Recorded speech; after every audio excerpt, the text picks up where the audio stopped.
कोथुर्णे मावळ येथे आई नांदाई देवी प्राणप्रतिष्ठा आणि गणमाळ कार्यक्रम उत्साहात संपन्न। मावळ तालुक्यातील कोथुर्णे गावातील भ. शिवाजी ढोले यांच्या निवासस्थानी आई नांदाई देवी प्राणप्रतिष्ठा आणि देवीच्या वाऱ्यांच्या गणमाळीच्या कार्यक्रमाचे आयोजन करण्यात आले होते। या कार्यक्रमासाठी गुरुवारी रामबाबा मोरे तसेच गुरुवारी अलका भोसले यांची प्रमुख उपस्थिती होती।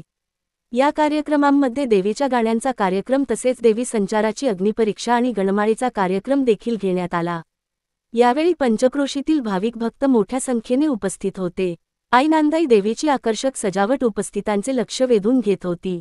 या कार्यक्रमांमध्ये अनेक भाविक भक्तांनी आपला सहभाग नोंदवला तसेच सेडोबा गवळी राजा देवाचा आणि आई नांदाई देवीचा कार्यक्रम गरम विस्तवामध्ये नाचून म्हणजेच जळत्या निखाऱ्यावर नाचत नाचत अग्निपरीक्षा देत संपन्न झाला। कार्यक्रमाच्या शेवटी पंचक्रोशीतील सर्व भाविक भक्तांना टॉवेल टोपी आणि श्रीफळ देऊन सन्मानित करण्यात आले। तसेच आलेल्या सर्व भाविक भक्तांचे समस्त ढोले परिवाराच्या वतीने आभार व्यक्त करण्यात आले।